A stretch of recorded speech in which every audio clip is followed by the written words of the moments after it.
और अब एक और अहम खबर, जेजेपी विधायकों की सदस्यता रद्द करने की मांग से जुड़ी बड़ी खबर। विधानसभा स्पीकर ज्ञानचंद गुप्ता इस मामले में सुनवाई करेंगे। याचिकाकर्ता और विधायक दल के नेता को 4 हफ्ते में रखना होगा अपना पक्ष। जेजेपी के 2 विधायकों के खिलाफ याचिका दायर की गई है, उनकी सदस्यता को रद्द करने की मांग की गई है।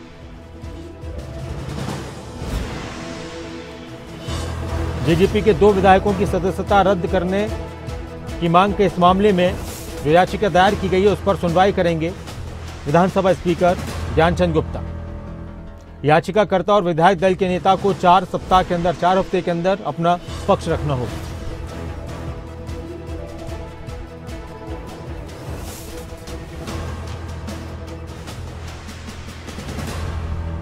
तो एक अहम खबर, हरियाणा में विधायकों की सदस्यता रद्द करने के मामले में लगातार खबरें सामने आती रही हैं। स्पीकर के पास जेजेपी की तरफ से भी अपने विधायकों की सदस्यता रद्द करने की अर्जी लगाई गई थी। अब उस मामले पर ज्ञानचंद गुप्ता सुनवाई करेंगे।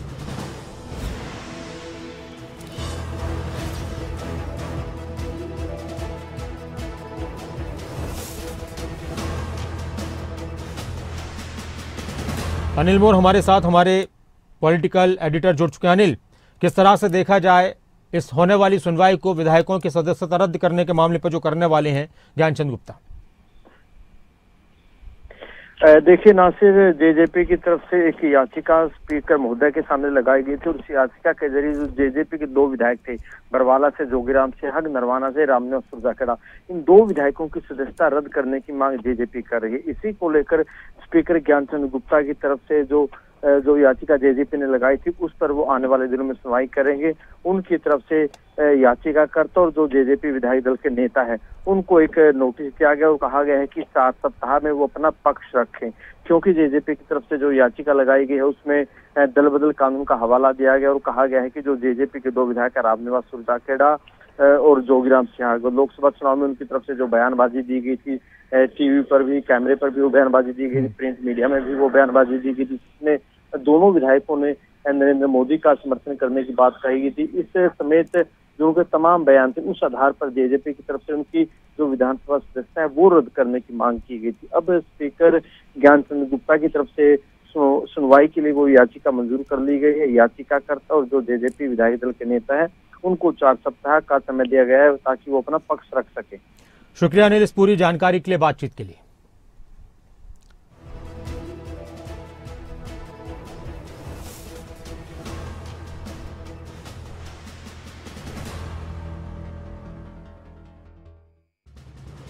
स्टेट हेड जितेंद्र चौधरी भी जुड़े हुए हैं और उनसे भी बात करते हैं कि जितेंद्र, लगातार इस मुद्दे पर सियासत भी गर्माती रही है।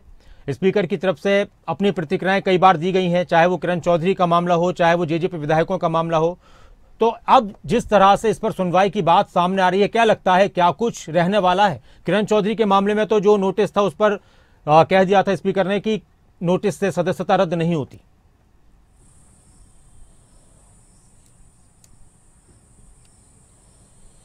देखिए बिल्कुल नासिर, अगर हम बात करें, ये 2 मामले अलग अलग पार्टियों से जुड़े हुए हैं, जिसमें शिकायत जो है वो स्पीकर ज्ञानचंद गुप्ता को दी थी, विधानसभा में दी थी और दोनों ही पार्टियों की तरफ से ये शिकायत दी गई थी कि ये जो विधायक है पार्टी विरोध में जो है वो स्पष्ट तौर से नजर आ रहे हैं।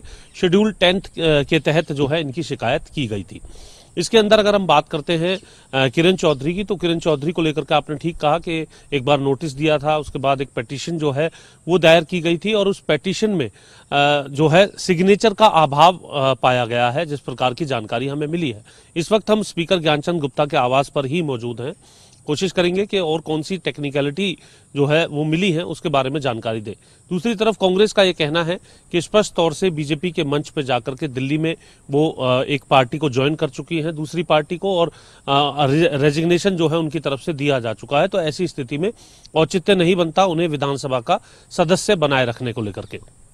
लेकिन जो टेक्निकल जो चीज़ें हैं, कानूनी जो चीज़ें हैं, उनका हवाला देते हुए यहाँ पर अभी ये पूरा मामला जो है अभी लंबित नजर आ रहा है। यानी अभी तक इस पर कोई फैसला नहीं हुआ है कि किरण चौधरी, जो कि अब भाजपा की नेता हैं लेकिन विधायक कांग्रेस की हैं, ये अब अभी तक जो है फिलहाल स्थिति बनी हुई है।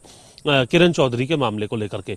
वहीं जो दो विधायक हैं जिनको लेकर के जो शिकायत है वो स्पीकर को दी गई थी, उन दोनों विधायकों को जजपा की तरफ से ये शिकायत अपने विधायकों को लेकर के दी गई थी।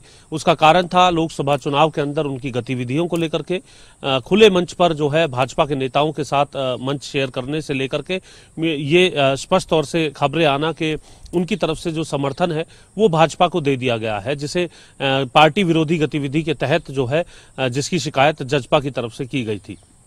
इन दोनों विषयों को लेकर के स्पीकर ज्ञानचंद गुप्ता की तरफ से ये कहा जा रहा था कि कानूनी पहलुओं की जांच जो है वो की जा रही है। अब जो बात सामने निकल करके आई है उसके मुताबिक विधायक दल के नेता यानी दुष्यंत चौटाला और दूसरी तरफ जो याचिकाकर्ता हैं जिन्होंने जजपा के इन दोनों विधायकों की शिकायत दी है, उन दोनों विधायकों को लेकर के जो है अब उनसे भी ये स्पष्ट किया जाएगा, उनसे भी ये पूछा जाएगा कि उनकी शिकायत जो है वो किस तरीके से यहाँ पर दी है, क्योंकि इस तरीके की तस्दीक जो है वो आवश्यक होती है अगर किसी भी सदस्य की अगर सदस्यता जाती है तो ये अपने आप में अहम बात जो है वो देखने के लिए मिलती है। और उसको लेकर के ये कहा जा सकता है कि अब से कुछ ही देर में स्पीकर ज्ञानचंद गुप्ता से भी हम प्रयास करेंगे कि उनसे कोई बातचीत जो है इस मसले को लेकर के हो सके, क्योंकि हम उनके आवास पर ही मौजूद है और अंदर जाकर के ये प्रयास रहेगा हमारा कि उनसे जो वार्ता है वो वार्ता की जाए और उस वार्ता के बाद जो है पता चले कि कौन कौन सी टेक्निकलिटीज हैं और अभी आगे क्या जो है प्रक्रिया रहेगी। स्पीकर ज्ञानचंद गुप्ता जी हम उनसे जानेंगे। सर, सबसे पहले एक विधानसभा का एक विषय है, उसके बाद सतीश पूनिया जी से भी हम बात करेंगे। सर, आप प्लीज वेट कीजिए। जो दुष्यंत जो जजपा के जो विधायकों को लेकर के आपने जो आज जो जानकारी आई है कि उनसे पूछताछ जो है वो की जाएगी विधायक दल के नेता से, और किरण चौधरी के मसले पर एक लाइन की बात बता दीजिए, फिर पूनिया साहब से भी हम।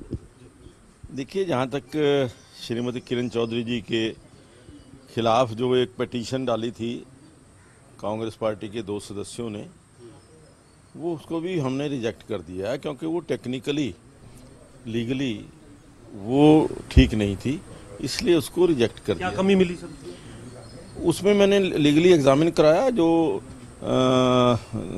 लीगल जो चीज़ें हैं कि हर पेज के ऊपर, हर डॉक्यूमेंट के ऊपर जो अपील करता है जो उसके साइन होने चाहिए, उन्होंने केवल एक साइन किए हैं, किसी भी पेपर के ऊपर साइन। जजपा के मामले में क्या कमी है? जजपा के मामले में हमने दोनों विधायकों को लिख करके भेजा है कि वो 30 दिन के अंदर अपना जवाब दें जो उनके खिलाफ ये शिकायत है। चौटाला से भी पूछताछ की जाएगी क्योंकि विधायक दल के अभी तो फिलहाल हमने जो जिनके खिलाफ शिकायत आई है उनके खिलाफ हमने भेजा कि आप अपना पक्ष रखें। इसके अलावा अब आज संगठन की भी क्योंकि बैठक है, पूनिया साहब आप यहाँ पर पहुंचे हैं, आपसे एक प्रतिक्रिया सिर्फ चाहेंगे कि आप लगातार पहले भी बैठक हरियाणा में लेकर के आ रहे हैं, यहाँ भी बैठक है, किस तरीके से आप हरियाणा में अभी तक इन बैठकों से फीडबैक ले पाए? हरियाणा में भाजपा का संगठन पुष्ट है, मजबूत है, और संगठन की जहाँ ताकत होती है वहाँ जीत निश्चित होती है। हरियाणा में तीसरी बार बीजेपी सरकार बनाएगी। संगठनात्मक तौर पर भी, रणनीतिक और राजनीतिक तौर पर हमने तैयारियां शुरू कर दी हैं और लगभग सभी 22 जिलों में सभी बड़े नेताओं के दौरे हो गए। नीचे विधानसभावार और मंडलवार ये प्रक्रिया भी शुरू हो गई है। तो मुझे लगता है कि संगठन की ताकत और हरियाणा का जनमानस जो परंपरागत रूप से कांग्रेस का विरोधी रहा है, इन विधानसभा चुनाव में पिछले 10 वर्षों के केंद्र के, राज्य के जितने काम हैं उस पर अपनी मुहर दोबारा लगाए। सर, प्रदेश में कांग्रेस की स्थिति को आप कैसे भांप पाए हैं अभी तक जब से आपको जिम्मेदारी? देखिए, हुड्डा जी का हवा है, हकीकत नहीं है, और इसलिए कांग्रेस जो बिखरी पड़ी है उनका कुनबा बिखरा हुआ है। लोकसभा में अलायंस के नाते या कुछ परिस्थितिवश स्थानीय समीकरण कुछ चीजें ऐसी हो गई थी। हालांकि दावा उस समय उन्होंने किया था कि 10 की 10 जीतेंगे, तो 5 ही जीत पाए, और उसमें 44 सेगमेंट पे बीजेपी आगे है। 19 का आंकड़ा देखें 40 जीती थी, लेकिन 44 पे अब हम आगे लीड पे हैं। मुझे लगता है इसको और दुरुस्त करेंगे और एक अच्छी बहुमत के साथ सरकार ने नारा दिया है नॉन स्टॉप हरियाणा। आज भूपेंद्र सिंह हुड्डा चंडीगढ़ में ही थे, वो कह रहे थे फुल स्टॉप हरियाणा। उनको तो और उनकी पार्टी को तो पूरे देश में नीति से, विचार से, व्यवहार से लोगों ने फुल स्टॉप लगा ही दिया है। कांग्रेस लोगों के दिल से उतर चुकी है, इसलिए मुझे लगता है कि उनका जो फुल स्टॉप की बात की है वो मुंगेरी लाल के हसीन सपने जैसा है। शुक्रिया बात करने के लिए। तो सतीश पूनिया जी थे, क्योंकि एक और जहां नासिर ये खबर अहम है जो विधायकों से जुड़ी हुई है, तो वहीं दूसरी तरफ भाजपा अपनी तैयारियों में जुटी हुई है और सतीश पूनिया क्योंकि चंडीगढ़ पहुंचे थे तो ऐसे में लाजमी था कि उनसे भी इस बारे में जानकारी ली जाए। मुख्यमंत्री निवास पर अब से कुछ ही देर बाद बैठक शुरू हो जाएगी, जहां पर संगठन के दूसरे नेता प्रदेश अध्यक्ष मोहन लाल बड़ौली पहुंच चुके हैं और मुख्यमंत्री निवास पर वो बैठक हो रही है। और अब सतीश पूनिया भी उस बैठक के लिए जा रहे थे, तो उनसे भी ये जानकारी यहां पर ली गई है कि किस तरीके से राजनीतिक परिदृश्य को अपने नजर से वो देखते हैं, क्योंकि पहली बार वो चंडीगढ़ पहुंचे थे ये जिम्मेदारी मिलने के बाद। जी बहुत शुक्रिया जितेंद्र, इस पूरी बातचीत के लिए, चर्चा के लिए आपका। तो लगातार हरियाणा में चुनाव को लेकर सभी पार्टियों की तरफ से अपना मंथन भी किया जा रहा है और रणनीति बनाई जा रही है।